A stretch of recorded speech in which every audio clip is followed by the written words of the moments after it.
নির্বাচন মানেই তো মুখোমুখি অবস্থা। নির্বাচন যদি আপনি মনে করেন যে প্রতিদ্বন্দ্বিতা হবে না, মুখোমুখি অবস্থা হবে না, তাহলে এটা তো ঠিক না। একটা জিনিস হচ্ছে, দেখার বিষয় হচ্ছে আমরা পক্ষপাতহীন এবং একটা অন্তর্ভুক্তিমূলক এবং অংশগ্রহণমূলক নির্বাচন হচ্ছে কিনা সেটা নিশ্চিত করাটা প্রয়োজন। এখন পর্যন্ত সোফার আমি দেখছি ঠিক আছে, এবং যে আপত্তিগুলো, যেই এক ধরনের অনিশ্চয়তা ছিল, সেটা কিন্তু আজকে এই যে তালিকা আসলো সেখানে সবাইকে অ্যাকোমোডেট করার মধ্য দিয়ে সলভ হয়ে গেছে। এখন কাউন্সিলররা ভোট দিবে, ভোটের মাধ্যমে যারা নির্বাচিত হয়ে আসবে তারা লিডারশিপে আসবে। এবং আগের নির্বাচন কি হতো, একজন প্রেসিডেন্ট হবে, মাননীয় প্রধানমন্ত্রী বলে দিয়েছেন, এখন তার জন্যই সকল আয়োজন হতো। তো এবার তো সেরকম না, এবার প্রতিদ্বন্দ্বিতা হচ্ছে এবং এখানে ট্রু প্রতিদ্বন্দ্বিতা হচ্ছে। এখানে দুইজনেরই পাল্লা যথেষ্ট ভারী। প্রতিদ্বন্দ্বিতার মধ্য দিয়ে যে আসবে সে, তাকে মেনে নিতে কারো কোনো সমস্যা থাকা উচিত না। গণতান্ত্রিক প্রক্রিয়া যে আসবে সে। তো এই পরিবেশটাই আমরা সামনেও চাই, যে প্রতিদ্বন্দ্বিতা হবে। কোনো প্রধানমন্ত্রী এসে ঠিক করে দিবে না, বা কোনো প্রধান উপদেষ্টা বা ক্রীড়া উপদেষ্টা কেউ ঠিক করে দিবে না যে কে হবে তার জন্যই সব আয়োজন হবে, বাকিদেরকে এলিমিনেট করা হবে, বাকিদেরকে বলা হবে যে তুমি নির্বাচনে দাঁড়াও না। কাউকে ডিজিএফআই ফোন দিবে বা কোনো গোয়েন্দা সংস্থা দিয়ে কল দেওয়ানো হবে যে আপনি আইসেন না। তো এবার তো এরকম কোনো কিছু আপনারা দেখেন নাই। ছোটখাটো দুই একটা নির্বাচন ঘিরে সিচুয়েশন তৈরি হয়েছে, যেটা আমরা মনে করি যে আমরা সেগুলোকে মিটিগেট করার চেষ্টা করেছি। আমরা সবার সাথে কথা বলেছি যে এই যে দখল টখল বা ব্যাড প্র্যাকটিস, এগুলো আমরা অ্যাভয়েড করে চলি সকল দিক থেকে। আপনারা দেখেছেন যে সবাই বলে থাকে যে ক্রীড়া সংস্থা থেকে মন্ত্রণালয় নিয়ন্ত্রণ করেছে কারা।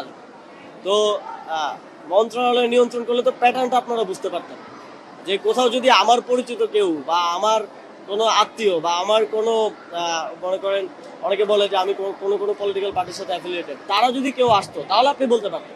সব জায়গা থেকে ক্রিকেট সংশ্লিষ্ট লোকজনকে, ক্রীড়া সংস্থার লোকজনকে আনার চেষ্টা করেছে, যাদেরকে আমি চিনিও না।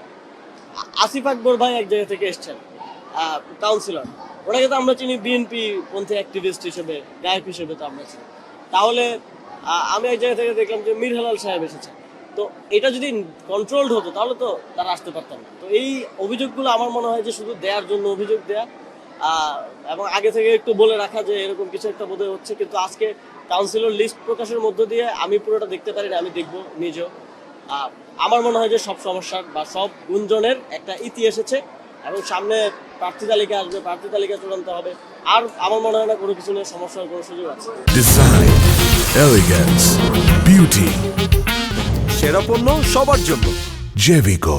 আমার মনে হয় আপনারা যদি ক্রিকেটকে সত্যিকার অর্থেই ডিসেন্ট্রালাইজ করতে চান, তাহলে এই ঢাকা কেন্দ্রিকতা থেকে বেরোতে হবে।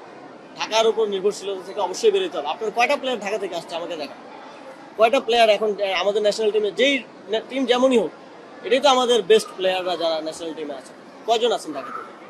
মানে সবাই তো বিভিন্ন জায়গা থেকে উঠে এসছে। তো আমার মনে হয় ডিসেন্ট্রালাইজ করতে হলে এই যে সেট আপটা, এটাকে পুরোপুরি ঢেলে সাজাতে হবে। আমি আহ্বান করবো নতুন লিডারশিপ যারা আসবেন তারা ওইভাবে কনস্টিটিউশনটাকেও সাজাবেন। এবং আমরা আমাদের দিক থেকে চেষ্টা করছি যে আপনারা দেখবেন যে ইন্ডিয়াতে, পাকিস্তানের রেলওয়ে, তারপরে বিভিন্ন সংস্থা, city corporations, they are playing as a club, এবং তারা খুব ভালো কন্ট্রিবিউট করছে। এবং তাদের মহেন্দ্র সিং ধোনি এসছেন হচ্ছে রেলওয়ে থেকে। তো আমরা আমাদের যে সংস্থাগুলোর যাদের বাজেট আছে, যাদের এই ক্লাবগুলো পরিচালনা করার সক্ষমতা আছে, এই যে অগ্রণী ব্যাংক, ওনাদেরও একটা ক্লাব আছে ফার্স্ট ডিভিশনে। এবং কর্পোরেট যারা এতদিন ঢুকতে পারেন নাই বিসিবিতে, ক্লাবগুলোতে ঢুকতে পারেন নাই, যে কারণে এই যে ভুয়া ক্লাব ঢুকছে, তাদেরকে একটা এমন ইকোসিস্টেম দেওয়া যাতে তারা আসতে পারে, তাদেরকে প্রণোদনা দেয়, তাদেরকে সহযোগিতা করা টু গেট দেয়ার।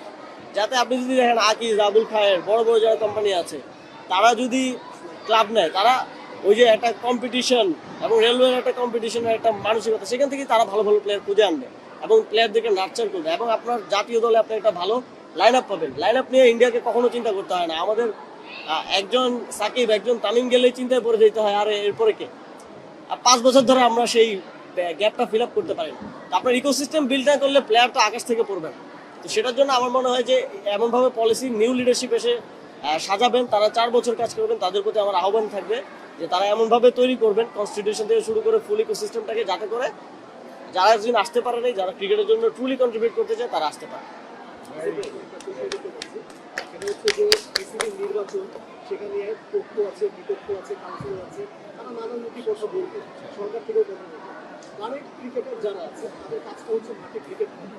তো তারা যখন কোনো একটা পক্ষ নিয়ে যখন নির্বাচন নিয়ে স্ট্যাটাস দেয়, কথা বলে, এবং কোনো না কোনোভাবে এমনটা বোঝায় যে হয়তো বা মেকানিজম হচ্ছে, এরকম একটা ইঙ্গিত দেয়, সেটাকে আসলে সরকার জন্য কতটা বিব্রত করে, একজন তারা প্রোডাক্ট আনতেছেই, পাশাপাশি এটা মানে কতটা বিব্রত করে তাদের আমার মনে হয় কম্পিটিটিভ স্পোর্টসে প্রফেশনাল হওয়ার কোনো বিকল্প নেই। এটা আপনি প্লেয়ার বলেন, বোর্ড বলেন, সবাইকে প্রফেশনাল হতে হবে, ফুললি প্রফেশনালি আপনাকে ফাংশন করতে হবে। আপনি পৃথিবীর কোথাও দেখবেন না কোনো ক্রিকেটার, রানিং ক্রিকেটার, খুবই দুঃখজনক যে বোর্ড ইলেকশন নিয়ে কথা বলছে, যেটা তার যে কন্ট্রাক্ট সেখানকার সম্পূর্ণ ভায়োলেশন। এবং এই যে ক্রিকেটারদেরকে দিয়ে দলাদলি করানো, এটা আমি যখন অ্যাজ এ ফ্যানও দেখছি 2 বছর আগে, 5 বছর আগে, এখনও এটা হচ্ছে না, খুব দুঃখজনক। এবং যারা এগুলো করাচ্ছেন তাদের আসলে শেম ফিল করা উচিত যে আপনি একজন ক্রিকেটারকে এনে দলাদলি করাচ্ছেন। মানে এটা খুবই আমাদের জন্য দুঃখজনক যে একেবারে কোড অফ কন্ডাক্টের বাইরেও এটা তো প্র্যাকটিস, অন পেপারের বাইরে এটা প্র্যাকটিস, যে পৃথিবীর কোথাও বোর্ড নিয়ে প্লেয়াররা কথা বলেন না, এবং বললে এটা কনফ্লিক্ট অফ ইন্টারেস্ট তৈরি হয়। তো এই জায়গাটা আমি আশা করি, আমি আহ্বান জানাবো তারা মেনে চলবেন, এবং আমি বিসিবির প্রতিও আহ্বান জানাবো যে এগুলোকে প্রফেশনালি আপনাকে ডিল করতে হবে। নাহলে আপনি একটা প্রফেশনাল টিমই যদি আপনি না তৈরি করতে পারেন, তাহলে আপনি ক্রিকেটটা আসলে কোথায় নিয়ে যাবেন? আমরা শেষ করি, লাস্ট কোয়েশ্চেন। তামিম ইকবালের ভক্ত সবাই আমরা জানি যে আসলামুল কবির তামিম ইকবালের ভক্ত ছিলেন, তার সঙ্গে অনেক ভালো সময় কেটেছেন, বিসিবিতে অনেক কিছু। 1 বছর পরে এসে তামিমের সঙ্গে, এটা আপনার কথা না, তামিমের বক্তব্য থেকে আমরা যেটা পাচ্ছি সেটা হচ্ছে যে তামিমের সাথে সম্পর্কটা ওই রকম নাই, এটা মানে সরাসরি আপনাকে অনেক জায়গায় প্রেম করছে। এই সম্পর্কটা এরকম বোঝার কোনো কারণ বা কাম্য ছিল? আমার প্রথম প্রিয় প্লেয়ার ছিল আশরাফুল ভাই, তারপরে তামিম ভাই। আশরাফুল ভাই যখন টিম থেকে তো সম্পর্ক ব্যক্তিগত জায়গায় খারাপ হয়। বিষয়টা যেটা হয়েছে যে এই যে আমি বললাম যে বিভিন্ন রিউমারের কারণে বিভিন্ন অ্যাজাম্পশন, আপনি যখন একটা ইলেকশন করবেন, আপনাদের সাংবাদিকদেরও তো সমিতির নির্বাচন হয়, তখন দেখবেন যে অনেকে আপনার কানে এসে বলবে যে ভাই আপনার কাউন্সিলরশিপ চলে যাচ্ছে। এটাই কিন্তু হয়েছে, ওনাকে গিয়ে কেউ একজন বসে আপনার কাউন্সিলরশিপ বোধহয় চলে যাবে। তো এই কারণে উনিও একটা বক্তব্য দিলেন, তাই একটা। কিন্তু এখন দেখেন আপনার সামনেই আছে বা 15 ক্লাব নিয়ে যেগুলো হলো, তো আমাদের অ্যাকশনটাতে দেখা উচিত কে কি বললো। আমাকে অনেক কিছু বল, কিন্তু আপনি দেখবেন হচ্ছে একটা মানুষকে জাজ করবেন তার অ্যাকশন দিয়ে, নট যে আপনাকে কে কি বলতেছে এটা দিয়ে। তাহলে তো আপনি প্রফেশনাল অ্যাক্ট করতে পারছেন না। তো প্রফেশনালি অ্যাক্ট করার মানে হচ্ছে আপনাকে তার অ্যাকশন দিয়ে তাকে বিবেচনা করতে হবে। তো আপনি নির্বাচন কমিশনকে নিয়ে অনেক প্রশ্ন উঠছে, তামিম ভাই প্রশ্ন উঠেছে যে কাউন্সিলরশিপ চলে যেতে পারে, কিন্তু এখন দেখেন আপনি নির্বাচন কমিশনের অ্যাকশন দিয়ে তাকে জাজ করেন। আমার দিক থেকে আমার মনে হচ্ছে। Thank you.